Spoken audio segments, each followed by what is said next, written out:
എന്റെ അർച്ചന തിരിച്ച് എന്റെ ജീവിതത്തിലേക്ക് വരാൻ വേണ്ടി വഴിപാടുകൾ നടത്തണം. മോൻ അമ്മയോട് ക്ഷമിക്കേ. അമ്മയെന്തോ ഇന്നത്തെ ദിവസം അങ്ങ് മറന്നുപോയി.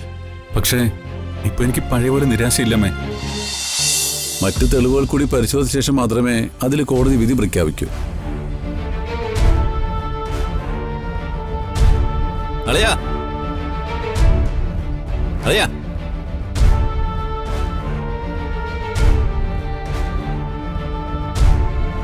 അളി അങ്ങനെ പറഞ്ഞൊഴിയാനൊന്നും നോക്കണ്ട.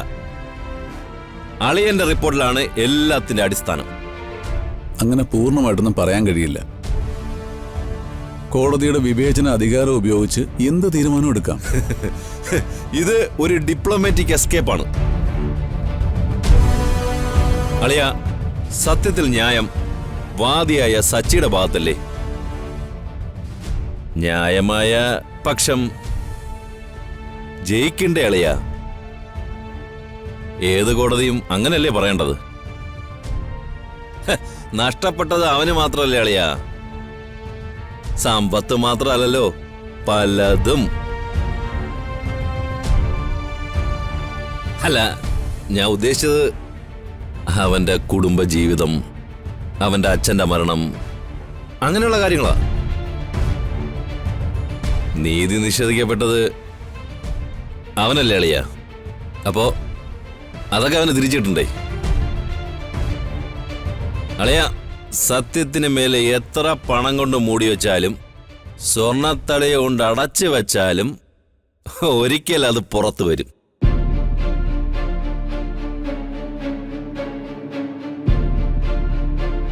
രാജീവേട്ടൻ ഇവിടെ വന്നിരിക്കുവാണോ? ഭക്ഷണം കഴിക്കണ്ടേ? ആ, വരാം. നീ വയ്ക്കോ. അളിയൻ കഴിച്ചാളിയാ? കഴിച്ചു. രാജു എന്ന് കഴിക്കേ. ഓക്കെ അളിയാ, ഗുഡ് നൈറ്റ്.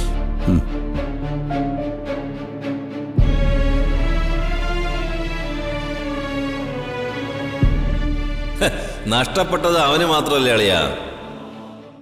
സമ്പത്ത് മാത്രമല്ലല്ലോ, പലതും.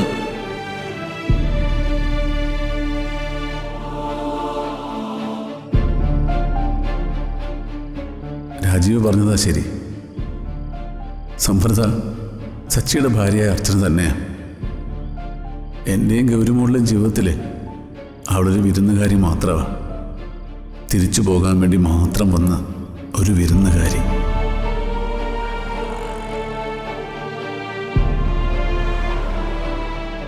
പക്ഷെ അവൾ തിരിച്ചു പോയ എൻ്റെ ഗൗരിമോള് അതെങ്ങനെ സഹിക്കും?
മോൻ രാവിലെ തന്നെ എങ്ങോട്ടാ? ഇന്നത്തെ ദിവസം അമ്മ മറന്നോ? അമ്മ മറന്നുപോയല്ലേ? ഇന്ന് എന്റെ അർച്ചനയുടെ വിവാഹം നടന്ന ദിവസം അയ്യോ, ഞങ്ങളുടെ വെഡിങ് ആനിവേഴ്സറി.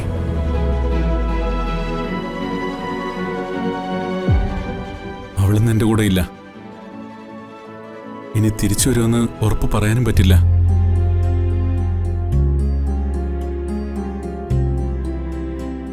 പക്ഷേ എനിക്കിപ്പോ നല്ല പ്രതീക്ഷയുണ്ട്.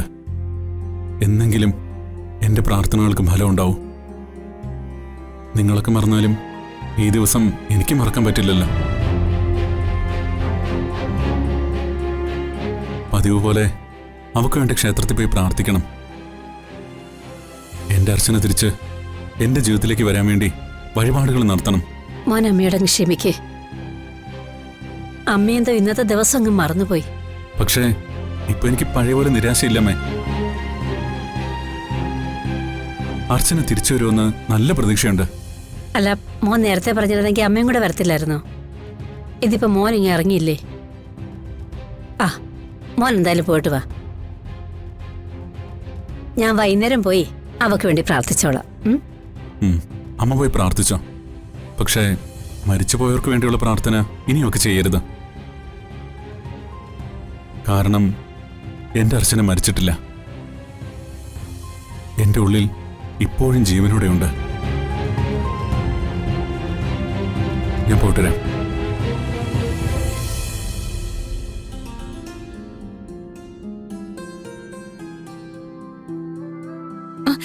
ഏട്ടാ, ഒരു മിനിറ്റ് നിക്കണേ, ഞാനും വരുന്നു.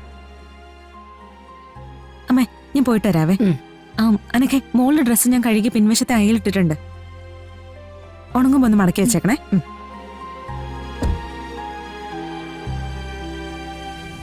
ഏട്ടൻ അമ്പലത്തിലേക്ക് ഏത് വഴിയാ പോകുന്നേ? ആൽത്തറക്കവല വഴിയാണോ?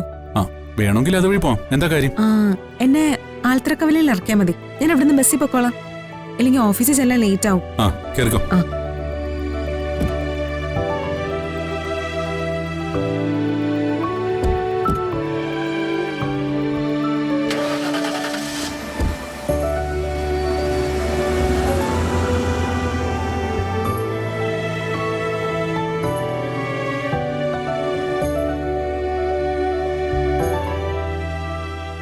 എന്താ അമ്മേ? അല്ലടി, എനിക്ക് അവന്റെ സംസാരത്തിൽ എന്തോ സംശയം തോന്നുന്നു. അർച്ചനയെ കുറിച്ച് എന്തെങ്കിലും അവന് വിവരം കിട്ടിയോന്ന്? അതെന്താ അങ്ങനെ തോന്നാൻ? എടി, എല്ലാ വർഷവും ഈ ദിവസം അവൻ അമ്പലത്തിൽ പോകുമ്പോ അവൻ എന്നെയും കൂട്ടിയല്ലേ പോവാറ്. പക്ഷെ അന്നൊന്നും ഇല്ലാത്തൊരു സന്തോഷം അവന്റെ കണ്ണ് ഞാൻ കണ്ടടി. അതമ്മക്ക് തോന്നിയതാ. ഞാൻ വൈകുന്നേരം അമ്പലത്തിൽ പോയി അവക്ക് വേണ്ടി പ്രാർത്ഥിക്കാന്ന് പറഞ്ഞപ്പോ മരിച്ചവർക്ക് വേണ്ടിയുള്ള പ്രാർത്ഥന വേണ്ട, എന്റെ അർച്ചന ജീവിച്ചിരിപ്പുണ്ടെന്നല്ലേ അവൻ പറഞ്ഞത്, അല്ലേ?